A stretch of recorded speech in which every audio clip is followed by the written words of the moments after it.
alam raya ini milik Allah. Dan semua di alam raya ini milik Allah. Maka dipilih tidak dipilih itu terserah yang punya apa terserah kita. Apa terserah kriteria, apa terserah definisi. Dalam konteks kita sebagai objek diambil, tentu terserah yang punya. Kemudian Allah bilang, orang-orang itu saya pilih. Nah kalau milihnya Allah berdasar kepunyaan, tentu Allah boleh dong memilih orang yang sebetulnya berstatus dolim. Ya tapi ya tetap dia dolim, tapi ya tetap dipilih. Kenapa ya? Karena Allah yang punya. Saya misalnya orang kaya, boleh nggak punya HP buruk? Boleh kan? Terserah saya. Saya orang kaya, beli HP mahal, medium, dan paling buruk. Boleh enggak? Boleh, saya yang punya. Nggak boleh, Gus, dengan orang kaya harus beli HP yang mahal. Yang bilang harus siapa? Nah, kegoblokan kita ini seperti ini. Nak wong sugih HP ini kudu larang. Nak wong alim kudu bojone ayu. Sing kudu darani kudu ayu kuwi sapa?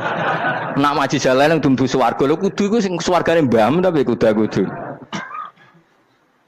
Nah, kita ini sering berpikir ngatur Tuhan. Komunitas Muslim terus Islam Indonesia kudu dadi sampling Islam seluruh apa? Dunia. Ya ora usah sombong ngono ya. Kowe tapi ya butuh sepuro. Enggak boleh doakan Nabi gitu, enggak boleh. Allahumma sholli ala sayyidina Muhammad wa ala alihi. Enggak boleh pakai ighfir lahu. Masalah kita tahlilan apalem donga iku terus kamu gunakan.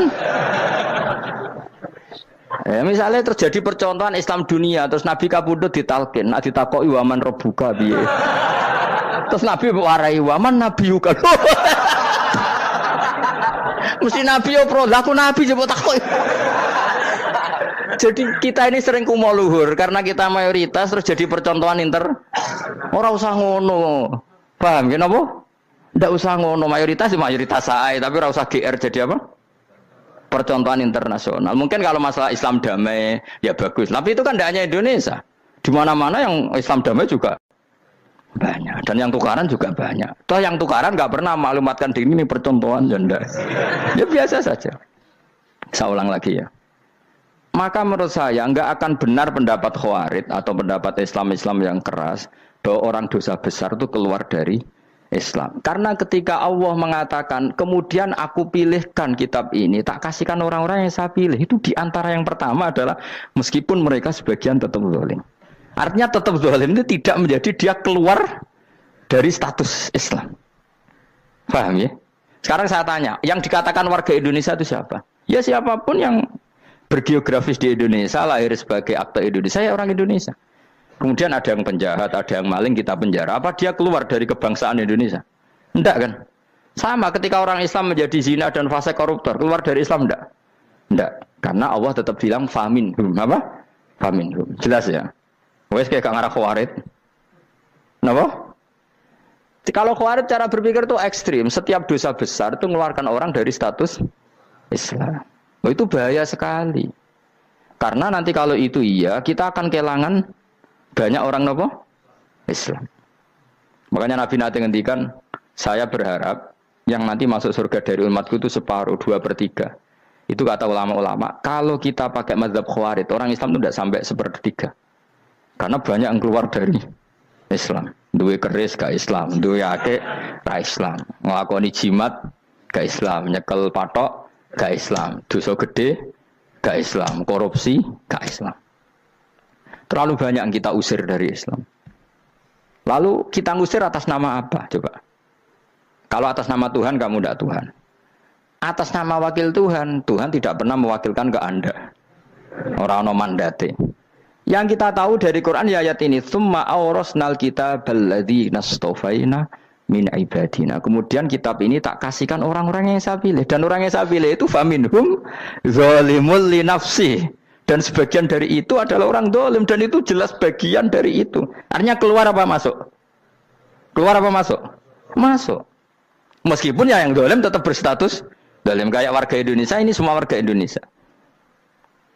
Paham ya? Yang maling ya tetap warga Indonesia. Meskipun ya tetap maling. Jelas ya? Betul nanti ya? Makanya ahli sunnah itu pendapatnya falam nukafir mu'minan bil wisri. Kita tidak akan mengkafirkan orang mukmin hanya karena melakukan dosa. Kenapa ya? Karena Allah bilang faminhum setengah sangking itu masuk bagian. Dan itu luar biasanya Allah disebut istofaina. Tetap orang-orang pilihan. Maka ini penting saya utarakan supaya kita ini tidak sok-sokan ya. Terus yang zalimul nafsi pun potensi dimaafkan sama Allah. Asal dia tobat, dan tobat itu sama Allah nggak ada batasnya. Malam yuhur kiri sampai apa? Nafas apa? Terakhir. Dan kadang orang itu sebetulnya nggak niat tobat, cuma ada perilaku tertentu sehingga dadian Allah itu simpati. Itu juga banyak yang diterima tobatnya Allah. Makanya kata ulama-ulama itu, istighfar itu tidak syarat diampuni. Yang menjadi orang terampuni itu kehendak Allah. Istighfar itu bagian kecil dari syarat-syarat itu. Bisa saja orang tanpa istighfar tapi diampuni Allah. Misalnya Allah dawuh, wa yaghfiru ma duna dzalika limay yasha. Itu bukan limay yastaghfir tapi limay yasha. Contoh masyhur kan, kamu pernah dengar kan ada orang nakal itu, mumisa itu ya kira-kira lonte atau apalah. Dia datang pulang ketika melihat anjing ngeleti pasir, dia berpikir ini kehausan kayak saya. Kemudian dia turun ke sungai memberi minum anjing itu, kemudian Allah memaafkan dia karena itu. Pas itu di semua hadis riwayatnya dia tidak pernah istighfar. Terlalu punya perilaku yang menjadikan dia diampun. Banyak enggak seperti itu? Banyak, makanya wa yaghfiru ma duna dzalika liman yasha. Mayasa itu ya yang digedaki Allah. Bisa saja kalian ini sering istighfar tapi enggak dimaafkan Allah. Tapi delala punya satu perilaku yang cara Allah itu penting, kemudian dimaafkan. Kayak Saharatu Fir'aun itu dia tidak pernah istighfar, tukang sihir Fir'aun. Dia diampuni Allah, dikasih iman tuh gara-gara jadi wong Jogja. Terus ngono tok. Jadi pas mau duel adu sihir. Iku dalah dekne mendingan ya. Qalu ya Musa imma antulqiya wa imma annakuna nahnul mulkin. Monggo jenengan riyen napa kula riyen. Dadi gara-gara dekne didikan Jogja niku. Lah wong ape duel, mestinya tarung itu semakin cepat mengambil kesempatan kan semakin menang. Ini sudah jelas tarung. Ngapunten jenengan riyen napa. Lha iku pangeran itu terus simpati. Wong kok sopane ngono apa? Akhirnya Allah memberi iman gara-gara apa? Imma antulqiya wa imma annakuna nahnul mulkin. Monggo jenengan riyen. Lah Musa juga Allah juga enggak terima kalau nabinya kalah sopan. Sehingga Allah memerintahkan Musa adalah sopan. Mboten jenengan mawon. Jadi Nabi Musa qala bal alqu. Jadi Nabi Musa enggak jenengan riyen mawon. Jadi coba itu kan unik. Dia tidak ingin diampuni Allah, tapi adalah dia punya satu perilaku yang menjadikan Allah itu simpati, yaitu kesopanan dia dengan Nabi Musa. Imma antulqiya wa imma annakuna nahnul. Nabi Musa juga bilang qala bal alqumu go jenengan riyen mawon. Akhirnya sakar nggih nak ngoten. Makanya Firaun itu mangkelnya bukan main. Ketika pertunjukan itu akhirnya kan Saharatu Firaun kan kalah. Setelah kalah langsung iman. Maka kata Firaun, ini jelas Musa itu guru kamu. Cuma pura-pura saja kamu pro saya. Lah buktinya apa? Jare buktinya tadi monggo-monggonan gitu. Makanya Firaun bilang innahu lakabirukumul ladzi 'allamakumus sihr. Wah, iku mesti Musa iku gurumu. Padahal dia enggak kenal sama sekali. Cuma gara-gara monggo-monggonan tadi itu akhirnya terus pikirannya Firaun, wah, mesti wis kenal suwi, mau gayane tok. Mergo gara-gara monggo jenengan riyen. Mboten monggo jenengan mawon. Jadi makanya sampean jangan putus asa. Makanya keliru sekali kalau kita bilang diampuni Allah nunggu istighfar. Enggak. Tentu istighfar penting, kita sepakat. Istighfar itu penting, kita sepakat. Tapi itu tidak satu cara-caranya Allah untuk orang bisa diampuni. Nabi misalnya ngendikan ana wa kafilul yatim ka hatani fil jannah. Coba. Orang sering istighfar sama kafilul yatim, kira-kira surganya cepat mana? Cepat kafilul yatim meskipun enggak istighfar. Boleh istighfar terus tapi medhit ra karuan. Tak jamin pun rokok alamatnya medhit jelas nen rokok aku roh. Wis jelas. Al-bakhilu qaribun minan nar, jelas alamatnya deket-deket situ lah, paham ya? Wis jelas as-sakhi qaribun minallah, qaribun minan nas, baitun minan nar. Nah al-bakhil baitun minallah, baitun minal jannah, qaribun minan nar. Jadi yang medhit itu ya deket-deket situ alamatnya sudah jelas deket-deket neraka. Ana wa kafilul yatim kahataini fil. Berapa? Apa semua yang dimaafkan Allah Nabi nyebut syaratnya istighfar? Kebaikan fil bahr. Orang alim itu otomatis dimintakan maaf oleh langit dan bumi sampai iwak ning laut. Mulane jendur aku sebab jangan istighfar. Aku sing istighfar iki akeh sembrono. Langit bumi no. Mulane kula nu jarang istighfar bukan karena saya sombong, memanfaatkan istighfar mereka no. Dan saya yakin itu lebih mandi timbang istighfar saya. Mon koman fi samawati nglebokno Jibril, Mikail. Orang-orang keren no, makhluk-makhluk no, keren. Saya baru cari hadis yang wa innal muta'allim sing ijek belajar tapi belum ketemu. Nanti kalau ketemu tak kasih tahu apa? Karena hadisnya yang saya baca masih wa innal alim apa? Orang alim jadi agak ketat. Nah, nanti kalau sudah ketemu wa innal muta'allima. Wah, nanti dicari. Tapi pasti palsu kalau ada itu. Karena semua tagnya itu apa? Alim. Atau ya kamu alim dibanding yang di bawahnya. Ya semoga itu masuk apa? Jadi dibanding orang Papua kan harus alim. Saya ulang lagi ya, ini penting sekali. Jadi latihlah jangan punya gerakan takfiri orang lain dianggap kafir, orang lain dianggap kafir karena Allah tidak pernah mengusir hambanya. Meskipun apapun salah najiyah, kata Allah tetap faminhum. Apa? Faminhum. Hum itu rujuknya ke yang depan. Jadi termasuk orang-orang yang saya pilih adalah faminhum zalimul li nafsi. Tetap dia di arena itu. Nisbatnya Islam ya tetap di area Islam itu. Meskipun yang ya kayak warga Indonesia coba. Warga Indonesia itu siapa? Yang terlahir di Indonesia dan ber-KTP berkartu keluarga Indonesia sudah. Nanti tentu yang bajingan tetap bajingan, yang koruptor tetap koruptor. Tapi menjadi warga Indonesia terus keluar dari warga Indonesia. Tetap warga Indonesia. Kira-kira seperti itulah analoginya. Tetap istofaina, tapi tetap berstatus faminhum dhalim. Tapi rujuknya kan tetap faminhum ikut setengah sangking alladzinas tofaina. Mulane ngaji sing tenanan. Kowe ora usah anut khawarit. Khawarit itu apa? Ngamukan. Sidik-sidik wong liya salah yo apa-apaanan. Loh saya juga mangkel be wong dhalim. Semua orang soleh mangkel be wong dhalim, tapi ya dihukum saja. Misalnya dalam Islam ada qisas, ada ada hadul qadzaf, hadus sariko, ya hukuman saja, tapi hukuman itu tidak bisa menghilangkan status. Ya sama seperti manusia tetap manusia, meskipun apapun dia ya manusia. Ya tadi misalnya manusia itu siapa? Ya manusia itu ya manusia. Terus kamu bikin orang yang standar ideal manusia adalah yang berperilaku baik, yang nggak pernah salah. Kemudian kalau Zaid itu maling berarti tidak manusia. Terus barangnya apa? Ketek. Tidak bisa, makanya kembali lagi dinul aja. Kamu bikin definisi manusia itu tidak usah seangkuh itu. Manusia seperti ini manusia ya sudah, maling ya manusia, orang soleh ya manusia, orang sedengan ya manusia. Lelaki itu apa? Yang punya alat kelamin penis itu lelaki, titik sudah. Sehingga nanti warisannya ya dia lelaki. Sholatnya dia bergaya. Kamu tidak usah bilang gini, lelaki adalah yang cakap memimpin, yang maco, yang kuat. Jika kalau tidak seperti itu namanya perempuan. Terus kamu membolehkan yang seperti ini jadi makmumnya perempuan. Imamnya perempuan sing maco. Kacau enggak kalau agama nuruti logika-logika itu? Enggak, jawab aja. Kacau. Lalu lucunya sekarang banyak kecerdasan yang mengarah ke sana. Makanya agama ini jadi kacau. Karena sudah ada dinul ajais. Agama ini agama ummi. Ya agama ini agama ummi. Kata Allah huwallazi ba'atsa fil ummiyin. Ummiyin itu lugu-lugu itu polos. Jadi kalau orang polos misalnya gini, ini apa? Kira-kira kalau jawab orang polos ini, jam. Bagus kan jawab jam. Jam untuk apa? Penunjuk waktu ya sudah seperti. Tapi kalau orang engkek, ini itu apa jam? Itu barang murahan. Bulat kan oleh jawab. Mau numpak mobil carry itu apa? Itu black melaku. Yang mobil itu Alphard. Jadi kacau. Enggak boleh agama dibawa ke sana. Apa? Agama di sana dibawa ke sana. Nah itu madzhabnya ahli sunnah apa? Wal jamaah. Ketika Rasulullah ngendikan la yu'minu ahadukum hatta yuhibba li akhi, ora kok diarti ini ora iman. Sehingga yang menyala itu tidak iman, tidak seperti itu cara mengartikan ahli sunnah wal jamaah. Karena status itu tidak pernah hilang. Yang hilang hanya kesempurnaannya. Paham ya?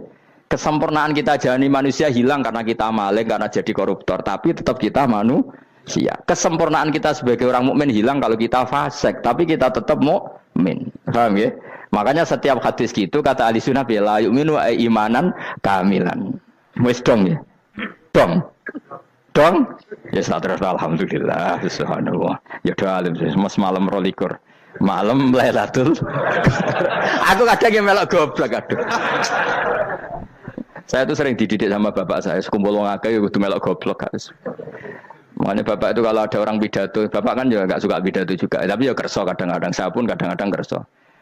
Asal sing ngutus pernah guru, pernah sepuh kadang kerso. Nah, bapak nak bahas pengajian ngomongin balik dari bapak, malah bingung. Ngomong apa wae. Coba kita dengan PD-nya bilang Lailatul Qadar itu 21 sampai berapa? 29. Lailatul Qadar. Warna iki malam Lailatul Qadar. Lalu Lailatul Qadar keren tuh karena apa coba? Karena nuzulul Quran. Lalu nuzul Quran tanggal 17. Lalu Lailatul Qadar tanggal berapa? Oh, ada nih. Alhamdulillah. Tapi ini jangan jadi keiskalan yang masih itu sudah difitnah. Coro Gus Bak, ya coro Gus Bak, coro Quran ngawur gitu. Sembrono. Memang aku tidak pendapat tentang Quran, ya dan ayatnya seperti itu. Maka yang benar, Lailatul Qadar itu kata ulama-ulama dulu, orang yang beramal soleh, ya itu sudah anggap saja dapat Lailatul Qadar. Ora usah ndelok esuk-esuk ndelok srengenge blerengen ta ora. Nek ora blerengen berarti untuk Lailatul Qadar. Jan mendung kan blereng iki. Terus bengi angite sayup-sayup. Anggere dini hari ya sayup-sayup blok-blok aneh-aneh wae. Lah nek pikir segoe ora berarti wong laut gak tarah untuk Lailatul Qadar. Mergo segoro kidul angine bianter. Lah nek ning Dieng ya mesti sayup. Mau angin ndok gunung wis kesel dadi ora sayup-sayup. Gawe ukuran ojo ngono, gawe ukuran ngono rak wong Dieng luwih ngrasa entuk Lailatul Qadar timbang wong segoro kidul. Go segoro kidul angine apa? Buanter. Padahal alamate piye? Sayup-sayup. Mana-mana. Maksudnya alamat ngono iku ora ngono, maksudnya ayat iku Kanjeng Nabi mbadhawuh ngono, maksudnya ora ngono. Wes dong ya. Ayo Lailatul Qadar tanggal aku seneng wong bodho. Enak urip wis happy no. Happy. Ya saya ulang lagi ya. Jadi kejati dirian itu tidak bisa hilang dengan standar keidealan. Yang hilang itu standar apa? Keidealan. Misalnya kita maling, ya eman lah sebagai orang mukmin kok maling. Warga Indonesia kok kriminal tuh eman, tapi dia tetap orang Indonesia. Orang Islam tetap Islam meskipun dia fasik. Sebab itu Allah ngendikan faminhum zalimul linafsi. Sebagian dari orang yang saya pilih dia adalah orang dolim. Ya dolim saja. Kamu jangan kamu katakan kafir ya dolim saja. Dolim kira-kira maknanya kurang ajar, kacau, kriminal. Tapi kan tetap dia orang Indonesia. Paham ya? Ya tetap dia orang Islam. Tapi Islam yang dolim. Ya seperti saya sering cerita. Saya pernah ketemu orang alim melaku-melaku di Tuban. Iku pilih tanggamu. Wong Islam kok doku. Wong Islam kok doku umat. Umat Islam kok do mabuk. Ya tentu oknum ya. Tapi dari orang alim tadi, itu orang umat Islam. Islam sing kumat. Jadi orang Islam itu hanya dua, umat Islam sama Islam yang kumat. Jadi kalau pas fasik ya Islam kumat. Kalau pas waras umat Islam. Ya sudah itu bolak-balik. Ya, jadi umat Islam. Jadi kalau di Jogja atau di Jakarta ada orang mabuk, itu berarti Islam sang kumat. Kalau pas ngaji umat Islam. Tapi kadang orang yang sama ya kadang umat Islam, kadang Islam yang kumat. Ya sudah seperti itu. Dan nanti pas diambil Allah ya tetap statusnya dua tadi. Umat Islam dan Islam yang kumat.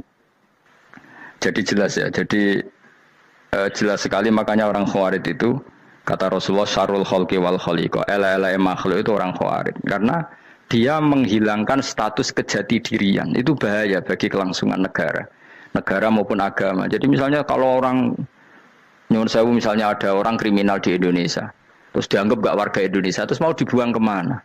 Coba. Sama kalau semua orang Islam yang salah dianggap kafir, terus lalu mau kamu buang kemana?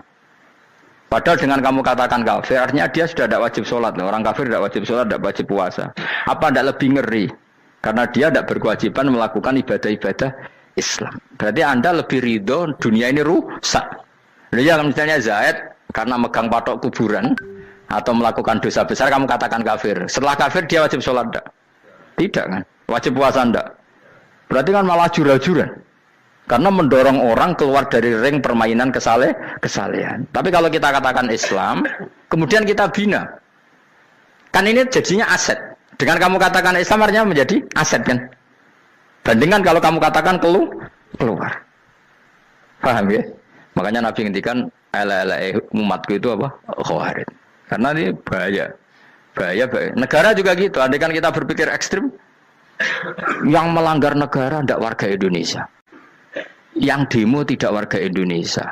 Sing beda pendapat dengan pemerintah enggak warga Indonesia, negara ini habis. Kehilangan 50% warga Indonesia. Ya biasa saja, yang salah ya salah, tapi tetap warga Indonesia. Kalau secara aturan hukum harus dihukum ya dihukum. Asal objektif, asal adil. Kayak misalnya santri saya, yang santrinya Gus Bak itu siapa? Ya pokoknya saya ngaji. Kamu nggak usah pakai definisi ideal, sing ngaji, sing paham, sing ora ngantuk, sing pinter. Yo ngiyai dul kok. Mana aneh. Dadi nek sing bener piye? Sing santri Gus piye? Ya sing ngaji. Lah sing piye ya pokoke anggere sing teko ngowah-ngowah ya wis melok mlebu. Ora paham yo ngaji, paham yo ngaji. Wong didelok kolange itu pokoke anggere sing teko ngono. Malaikat ora niteni sitok-sitok itu paham to ora iki. Oh malaikat itu ono sing drengki disalahno pangeran, kita jamin. Tapi bukan malaikat elit sing didrengki ora malaikat elit, malaikat awam napa? Masyhur itu kan. Innalillahi ta'ala malaikatan sayakhina fil ardi yabtahuna khilaqal dzikr. Terus Allah punya sekian malaikat yang tukang mencari-cari tempat dzikir. Khilaqul dzikri itu tempat-tempat halal haram, tempat-tempat ngaji. Kalau orang toreko ya tempat wiridan oleh maknanya. Tapi kalau orang fikih maknanya tempat diajarkannya halal dan haram. Terus setelah ketemu orang ngaji terus kata para malaikat sing apian, halumu ila buhyatikum. Ini tempat kamu, ini orang ngaji. Kemudian ada malaikat yang agak hasud, tapi entah gimana hasudnya. Pokoknya bilang gini, itu ada orang yang datang ke situ tidak niat ngaji, nyari temannya. Kebetulan temannya itu ngaji. Maka ya Allah itu jangan masukkan kategori yang ngaji, karena dia nyari situ nyari temannya. Kebetulan temannya itu ngaji. Tapi apa kata Allah? Hum alqaumu la yasqa bihim jalisuhum. Wes ngono lah, asal melok gabung tak sepuro kata Allah. Hum alqaumu la yasqa bihim jalisuhum. Mereka adalah kaum asal ikut duduk saja, ikut nimbrung duduk saja dengan niat yang macam-macam, tetap tak ampuni kata Allah. Tidak penting kan niat ngaji ku hiburan, alternatif dibang lengo masum pengadepi bojo. Wes gak penting kabeh. Soale anggere melok nimbrung sah. Enak loh? Nah, ya alhamdulillah. Ya sauni-unimu. Jadi agama itu pokoknya jangan kulino merubah kestatusan. Makanya itu hebatnya ahli sunnah napa wal jamaah. Setiap ada hadis la imana liman la ahdalah. Enggak ada iman bagi orang yang enggak nepati janji. Semua ahli sunnah nafsiri mana? Tidak ada iman sempurna. Tapi dia tetap mukmin, cuma tidak sempurna. Tidak dihilangkan status mukminnya. Masa orang Indonesia kalau maling enggak orang Indonesia? Lalu kamu buat kemana dia? Ya tetap dia orang Indonesia. Meskipun tidak ideal sebagai warga Indonesia, tapi tetap orang Indonesia. Jelas ya. Jadi summa awrasnal kitabal ladzina istofaina min ibadina. Terus orang yang istofaina itu berstatus faminhum zalimul linafsi. Tapi tetap istofaina, tetap orang-orang apa? Pilihan. Karena kita alhamdulillah apapun fase kita dipilih Allah menjadi orang Islam. Alhamdulillah alladzi hadana lihada ma kunna linahtadiya laula an hadana Allah. Dan kita alhamdulillah dengan segala kekurangan kita tetap dipilih Allah menjadi muslim. Ora terima muslim pembawa jalalain, enggak keren ta Mas. Jas napa? Jas. Muslim pecinta Lailatul Qadar. Meskipun salah tanggal. Ayo gumun wae wong. Gak tau mikir ono to kan? Iya, soalnya aku lah ya yakin itu Qadar tanggal 21. Karena suara mayoritas suara Tuhan. Kula ya melok goblok kan. Kula nek malam 21 ya wiridanku tak tambah. Meskipun aku ya rada eskal tapi Gusti niku suarane tiyang kathah nderek mawon. Oh, inna anzalnahu fi lailatul qadar. Quran itu tak turunkan pada malam. Jadi normalnya Lailatul Qadar itu berbarengan dengan malam. Tapi ya serasa mbok imani biasa wae, mari fitnah ngene wah. Nah biasa. Yang jelas Lailatul Qadar itu bisa kapan saja. Nah ulama dulu bilang ya bisa kapan saja. Cuma kata ulama-ulama bisa saja diturunkan di tanggal itu. Ya bisa itu karena memang nuzulul Quran itu kan tidak semuanya di tanggal 17 sebetulnya. Jadi di mana-mana itu ada simbol-simbol yang dipakai. Istilahnya tanggal 17 itu simbol. Memang kebetulan ada yang tanggal 17. Tapi kita tahu kan yang turun di Haji Wada juga banyak. Coba Haji Wada tanggal berapa? 9 Arafah. Bulan apa? Dzulhijjah. Dan banyak ayat turun Isra Mi'raj misalnya. Ayat Isra Mi'raj turun bulan apa? Rejab kan? Ibu yang ngaji dora khatam kecangkeman. Jadi Quran itu tidak hanya turun di Ramadan.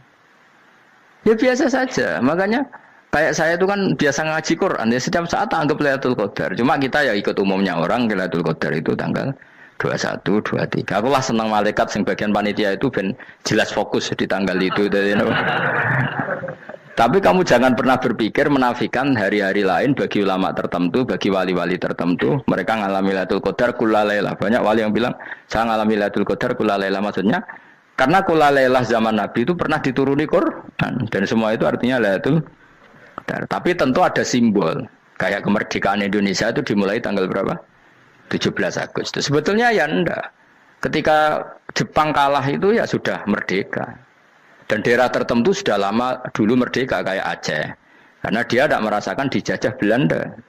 Daerah tertentu ada setelah diproklamasikan tetap berjibaku dengan penjajah. Banyak enggak ketika diumumkan kemerdekaan masih yang berjibaku ngelawan penjajah? Banyak. Tapi kita butuh simbol. Jadilah kita ngambil 17 Agustus. Ngono kok ra iso. Jadi tanggal itu ada tanggal hakiki, tanggal simbol. Meskipun yang hakiki ya simbol, simbol ya hakiki. Dong ya? Alhamdulillah. Ayo kok pinter aku yo. Maksudnya ben kulino mikir, ben urip itu gak glonyar-glonyor ora jelas. Wah, kalau semoga goblokku barokah menang itu. Karena saya itu kenapa kok tahu goblok barokah itu gini ya. Satu supaya saya tidak takabur ya. Saya akan kecelok wong alim bir takabur. Dua aja wong goblok ya ono pinter ya, Mas. Kaya wong iku lho, kaya wong naik apa jenenge? Naik jambian lho, 17 Agustus apa? Apa? Tarengane apa? Panjat Pinang. Itu kan nilainya hanya berapa yang di atas kira? Kalau di sini berapa nilainya? Ini kalau diberikan diuangkan. 1 juta ada. 1 juta. Bagi penonton tuh kan gini. Cek goblok ya demi duit 1 juta grebotan kayak gitu kan gini. Wong barang angel kok dilakoni. Goblok banget kan gitu jare sing ra melok. Tapi ya delok ku seneng. Tapi kon melok ora gelem. Lah duit 1 juta ya tak rewangi gitu. Orang goblok ya gitu. Dadi wong alim ku angel. Wis ngerti nak angel maka ora usah melok barang angel kan gitu. Berarti pinter gak wong goblok ku? Tak warai ya. Jadi wong alim itu angel. Maka saya menghindari barang angel. Menghindari barang angel itu satu kepintaran. Berarti orang bodoh adalah pintar. Tawarai. Jelas ya. Jelas ya. Alhamdulillah. Makanya kula nu kadang kok pinter kowe mbak aku. Karena kamu tahu ngalim itu angel. Menghindari barang sukar itu pintar. Berarti wong bodoh itu pintar. Tapi pintar dalam kebodohan. Makanya harus respect. Wong bodoh itu napa? Respect. Dia tahu ngapal Quran angel, ngapal hadis angel, maca jalalan angel. Suatu yang angel harus dihindari. Menghindari barang angel adalah kepintaran. Wes ngono ae. Dadi kadang-kadang lho GR, Gus Bab aku pinter aku. Kok iso? Dia tahu barang sulit kok dikejar. Itu kan satu kebodohan.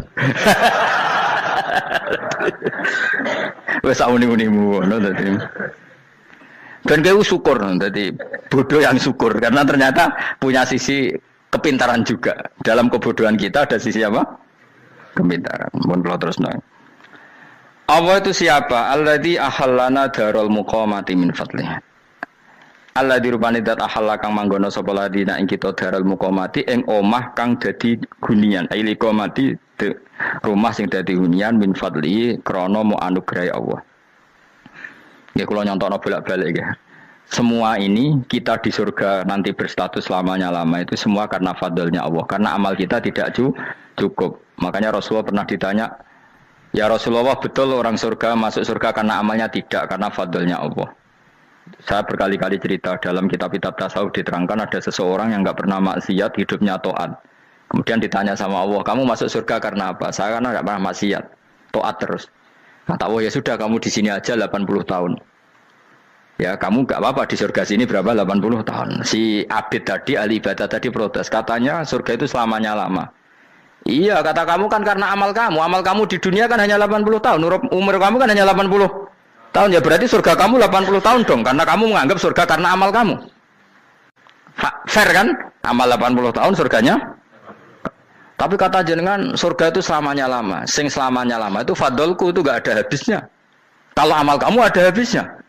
Terus kata orang tadi, ngimpun Gusti kula mbuska fadole jalan. Gak, aku kecewa jare. Jadi orang itu harus pakai logika. Makanya agama ini ojo nuruti cerdas sing gak punya sanad. Lalu gunanya amal apa? Kalau kita masuk surga mergo fadole pangeran bocah kok geblek gendeng campur gak di sanad. kita ini punya sanad dari guru-guru kita. Kalau semua surga Allah mensifati itu min fadli, ada unsur fadlnya Allah meskipun kita ngamal. Karena tadi kalau karena amal kita hanya sak soleh-solehmu 80 tahun. Iku enak soleh terus. ABG puber pacaran tua dadi mubalek ya ta ora? Ayo ngaku ae. Tuane delok nduang dutan gede-gede sunah Rasul. Coba kewapir suwi bareng Islam anyaran sudah dadi mubalek banyak. Artinya enggak 80 tahun total kita jadi orang apa? Soleh. Mustafa teteng soleh ya lagi gayane saiki khusyuk. Bisa numpak trail gaul. Untung rengono Harley dhisik. Nah, kalau karena amal kita berarti kita di surga hanya 80 tahun. Terus kata Allah, ya tapi kata jenengan surga selamanya lama. Yang selamanya lama itu fadl saya. Anugerah saya itu tanpa batas.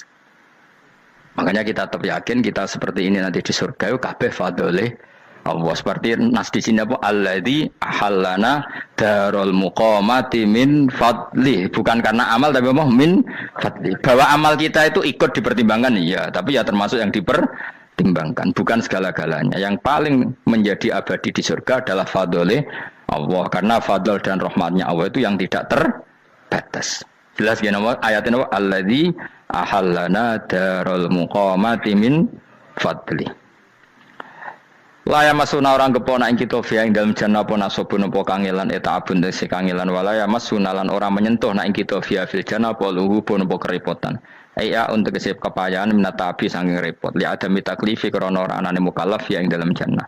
Ning swarga supaya enak ora perlu traweh, ora perlu macam-macam. Semen kelon nabi dari sing nganggur-nganggur semen kelon. Nak sing saleh-saleh papan atas sesuwan pangeran sesuai kelas masing-masing napa? Sesuai apa? Kelas masing-masing. Nah sing kuapok melarat menawa numpak ampat ngalor gitu tuwabrakno bariku njaluk meneh tuwabrakno meneh. Saking dendame ning donya ora alpat ra iso numpak. Dadi numpak kan ya templono jurang wae ya. Bariku njaluk apa? Anyar meneh. Bojo ngono sing wayu buak gentine. Saking dendame di bojo elek ning donya. Serapopo gak masalah ini swarga aman apa?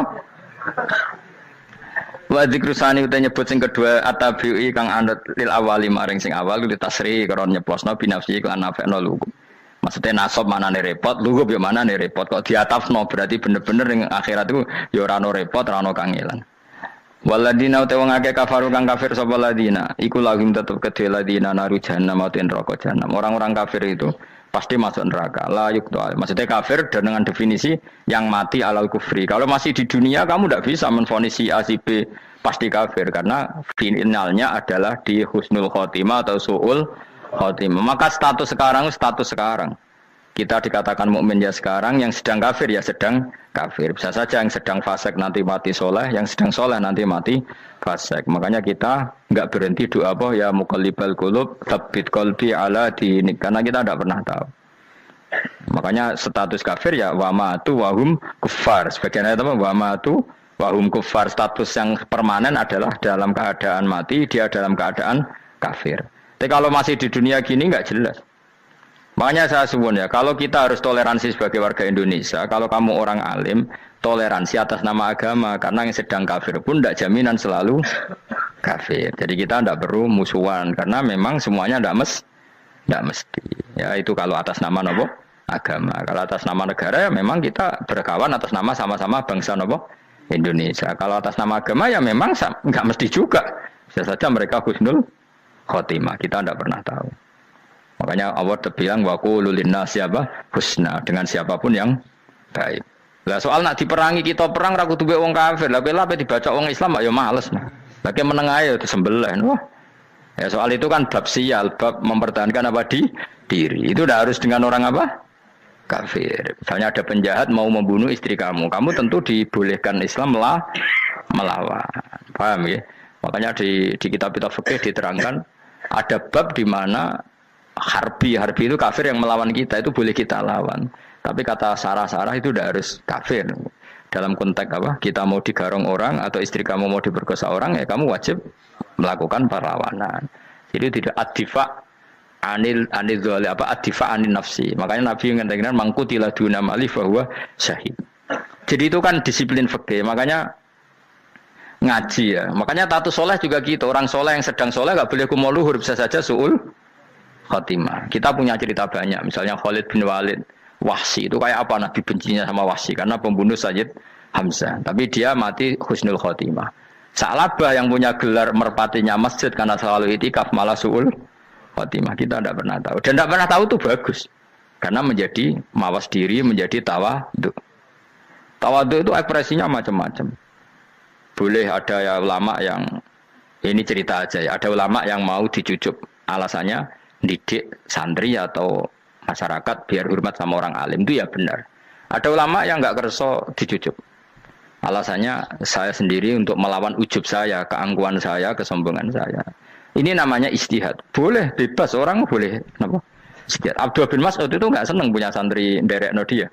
Karena kata beliau dilatan ditabe wa fitnatan lil mabuk. Yang derekno itu hina, dia khawatir kumo luhur apa? Kiai kalau kelamaan di derekno itu kan kumo luhur. Kadang gawa rokok era gelem, ono sing gawakno. Bahkan nyumet era gelem ono sing nyumet. Padahal kok film geng Cina ae. Geng Cina kan bodoh kan. Kadang kene bangga wong kok geng Cina kok apa. Tapi banyak juga ulama yang mau biar gue iling-ilingan di enggak apa-apa, semua itu ijtihad. Napa semua itu enggak apa-apa kita. Makanya saya itu ya kadang salaman, kadang enggak. Karena ijtihad kita banyak. Uwais Al-Qarni itu enggak mau salaman. Bukan karena dia menolak salaman. Dia takut kalau ada tradisi begitu, orang dicucup-cucup terus sombong. Itu juga bahaya bagi yang dicucup. Tapi ya salaman tetap sunat. Kita tetap yakin salaman itu sunat. Karena mendidik anak atau masyarakat hormat sama orang alim. Tapi kalau itu terlalu masif, nanti orang yang abal-abal menjadi keangkuhan. Delok wong sakmenake nyucup aku kabeh, keren gak? Keren apa nih? Soalnya jenengan ditakdir pun rokok aneh-aneh. Enggak ada yang keren di dunia. Yang keren adalah makanya Salman Al Farisi ketika dia sukses menaklukkan Persia itu mau syukuran. Kata Salman Al Farisi, enggak Jong. Kalau saya nanti masuk surga, saya mau syukuran. Tak undang namanya kan. Kau juga punya rencana syukuran di surga. Nanti tak undang sama. Dan enak kan enggak usah biaya undang. Pesta besar-besaran. Enak seneng dugem-dugem ning kono ora ono maksiat. Sekono go babonmu, widadarimu go. Piro kan widadari ora jare 70. Piro Mas? Nggih rencana piro Mas? Piro? Lho kan 70 Mas. Nanti tak undang.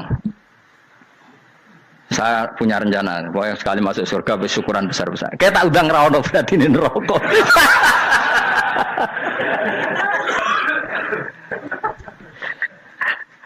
Tapi nak ngundang aku ra ono beda kelas sembrono gitu. Dataku ra ono ning kelas wargamu ra ono. Kata Salman Al Farisi gini, kamu ndak usah muji saya kan dia dipanggil ya Karim, kamu orang terhormat. Ya. Kata Salman Al Farisi, in dakhaltul jannah fa ana karim wa in dakhaltun nar fa ana laim. Jadi saking sopannya ashabu Rasulillah itu ada yang dipanggil ya Karim aja ndak mau. Tunggu Jung ya, panggilan itu sematkan saya nanti ketika saya masuk surga. Kalau saya masuk surga fa ana karim, saya berstatus orang mulia. Tapi nanti kalau saya masuk neraka fa ana laim, saya orang yang terhina.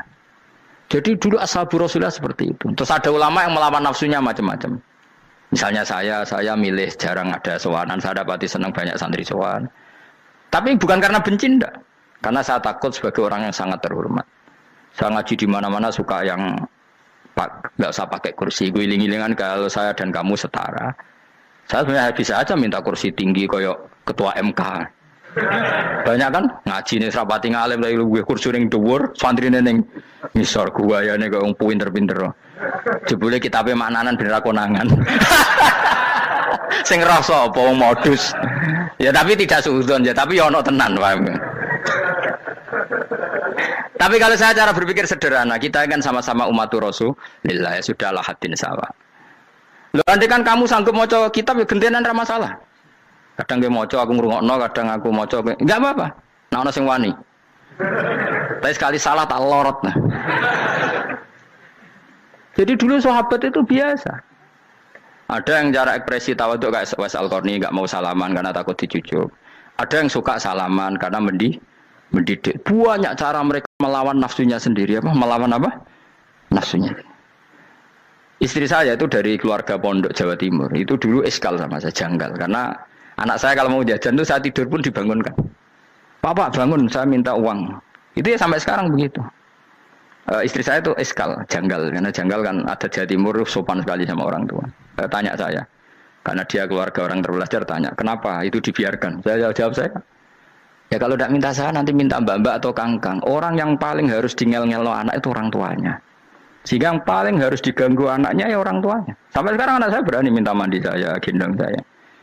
Kalau orang tuanya aja gak siap dingel-ngelo lalu apa kata dunia? Kan aneh. Nah, itu ajarannya bapak. Saya dulu bapak Sugeng itu biasa jagoan sama bapak. Ya biasa misalnya saya lesu pak kalau pengen mangan ya cung tuku. Zaman itu pakai motor, pakai sepeda motor biasa sama bapak ke pandangan. Saya sampai sekarang sama anak-anak saya akrab. Karena pikirannya orang tua saya dulu ajarannya yang paling berhak dingel-ngelo anak ya orang tua. Ini kan gak fair. Kita sebagai orang tuanya digugah gak terima, kon ngedusi gak terima, kon nyawi gak terima, orang lain disentak suruh nyawi. Dan orang lain itu pembantu hanya karena kamu gaji. Kamu gaji seberapa? Hubungan anak dengan pembantu itu kan karena uang. Kamu ingin berbasis hubungan hanya karena itu goblok sekali. Hanya istri saya nerima. Jadi ini bukan berarti saya bikin konsep begitu ya. Ini cerita saja. Banyak guru-guru kita termasuk orang tua saya kalau ngajarkan gitu. Tapi ya tentu ada orang yang ngajarkan anak oleh gugah wong tuane pas turu. Ya kalau pas turu ada alternatif ibunya nggak apa-apa. Kalau nggak ada ibunya juga nggak ada. Terus alternatifnya orang lain kan buruk sekali. Kalau alternatifnya orang apa? Lain. Tapi orang tua kita kadang kesuwen oleh didik adab berlebihan sampai anti ilmu. Ya itu tadi didik adab tapi anti. Ojo gugah wong tuamu, wong turu digugah. Akhirnya nyon sewu minta tonggo, pernah bulik bude yang kadang nyon sewu mereka sendiri susah kan, nggak punya uang kan terjadi kacau. Demi adab tapi menghilangkan ilmu. Tidak boleh. Nomor satu itu ilmu baru adab. Coba orang paling berat dingel-ngelo anak harusnya siapa coba? Orang tua. Jadi mestinya pas ke turu digugah ya santai wae. Ini sudah tepat. Nah kecuali ngelama, artinya ngelama itu sudah jajan minta lagi lah itu kan ada ukurannya, tentu ada apa? Ukurannya. Tapi kalau fi awali marroh jajan hari pertama di hari itu memang jajan pertama kan nggak dolim. Kecuali minta yang ketiga keempat lah itu baru mungkin salah. Akhirnya istri saya nerima konsep ala saya ya sekarang ya menerima. Sampai sekarang saya biasa misalnya habis ngajar dari Sarang atau ngajar dari Kudus baru datang anak saya rewel minta jalan-jalan ya saya turutin karena menurut saya yang paling harus kangelan demi anak adalah orang tuanya bukan orang lain. Padahal saya punya santri loh. Kalau mau keren-kerenan saya punya semuanya. Tapi itu kan nggak hukumnya Allah. Keren itu kan hukumnya manusia. Dia santri terus dia ini berhak ngongkon. Ini kan hukumnya manusia. Hukumnya Allah ya gak ada. Hukumnya Allah ya wong tua, be anak-anak be wong tua. Hukum liyane gaweane manusa, sing penting ku anfusakum wa ahlikum. Nah, ora ono santri kaum barang ora ono. Gaya-gayanane mubalek ini umat saya terus dihitungi, ku apa-apaanan. Enggak ada dalam Quran yang ada ku anfusakum wa ahlikum nar. Jadi yang penting hubungan orang tua anak. Nah, baru orang lain itu wa ila adin akhahum huda. Ya itu yang kedua ketiga. Tapi ilmu ini sudah banyak yang hilang, makanya banyak mubalek ngamuk anak.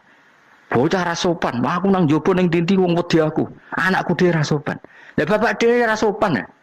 Karena mendahulukan orang lain ngalahkan anak. Tapi ketika anaknya rasopan dekne gremeng apa? Memangnya dia sopan cara hukumnya Allah dan Rasul. Ketika mendahulukan orang lain itu dalam status hukum Allah dan Rasul dia sudah tidak sopan. Ada dosen ngajar mahasiswanya dengan segala artikulasi terbaik, kemampuan bareng rangno anaknya sampai rasa-rasen. Ya gitulah baca sendiri di buku. Ya gitu. Karena di kampus dapat gaji, nampe anaknya rantuk gaji. Banyak orang mulang marpe wong akeh iso tenanan, mulang anaknya ra tenanan. Mergo nak mulang wong akeh diapresiasi, nak mulang anaknya kadang tinggal dolanan kadang. Nah, itu tidak benar, tidak seperti itu Islam mengajarkan. Islam mengajarkan nomor satu ku anfusakum wa ahlikum, jaga diri kamu dan keluarga kamu. Makanya Rasulullah itu ngajari sholat Hasan Husain diajarin sendiri cucunya, diajak ke masjid diajarin. Meskipun jadi hanya sebagai seorang anak, numpakin Nabi ya dibiarkan, tapi diajari kebaikan diajarin sendiri. Sampai Said Hasan umur 8 tahun sudah menjadi rawi hadis karena memang diajari sendiri oleh siapa Rasulullah. Kayak apa? Kalau sekarang enggak kiai cilik anak di pasrano candalem terus enggak mau tahu. Juga sidik itu pasrano pembantu. Barang anaknya akhlaknya kayak pembantu ngamuk. Memangnya yang bikin itu siapa? Yang memulai siapa? Nah hukum-hukum begini itu harus kita mulai tegakkan. Ya kayak dipanggil ya Karim. Kita termuliakan tuh sampai berapa? Banyak kan dulu orang mobil aja dibukakan, dia boleh kecekel KPK. Pas mulia, masya Allah, buka mobil ya nggak tahu. Ngerti-ngerti cekel KPK. Kayak sama. Neng dunia subuh-subuh sebenarnya rokok kan rugi bener. Makanya saya ngikuti mazhab Salman Al Farisi. Saya sudah niat syukuran besar-besaran tak jamin, tak undang teman. Tapi daripada saman konangan nggak di situ, mendingan enggak ya. Karena kalau ada undangan nanti kelihatan siapa yang di dalam dan siapa yang di luar. Nggak usah ya, nggak usah. Karena nanti takutnya nggak ada di situ malah mari yang ngenes kula. Kecuali nggak ada di situ, malaikat itu nggak ada Gus di kelas jenengan, tapi mungkin di bawah ada. Alhamdulillah kalau gitu mau beda napa? Kelas. Tapi nak sing sitok ning swarga sitok neraka innalillahi wa inna ilaihi raji'un.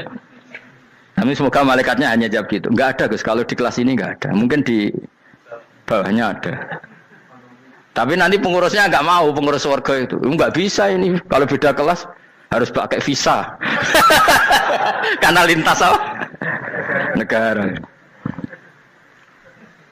Ya jelas ya, jadi kata Salman Al Farisi gimana? Jangan panggil saya ya Karim sekarang. Kalau nanti saya masuk surga, fa'ana Karim. Wa in dakhaltun nar fa'ana Laim. Laim itu terhina. Nah kalau semua orang berpikir begitu kan semuanya tawaduk, semuanya tidak kumoluhur. Ya karena ya dunia ini nggak pernah jelas. Makanya Nabi yang Nabi saja berdoa apa ya muqallibal qulub tsabbit qalbi ala dinik. Dat yang membolak-balikkan hati. Karena kayak apa kita mencintai Indonesia, mencintai masyarakat Indonesia. Tapi kayak apa kalau kamu sudah datang ke Singapura? Rawang Singapura dinamis terus gerutu. Orang Indonesia itu pemalas, tidak kayak orang Singapura, dinamis maju. Tapi kalau urip di Singapura gak gelem. Tapi di Indonesia men gerutu, orang Indonesia tidak kayak orang Singapura. Cara aku nak ngomong ngono gak usah urip di Indonesia, kalau urip di Budi. Singapura. Islam Indonesia gak mutu kayak ada di Timur Tengah, jubahan semua gini-gini. Enggak ana wong goblok ra iso ngaji jubahan ya dene ra trimo goblok jubahan. Angel ngadepi wong ku angel. Terus kon piye?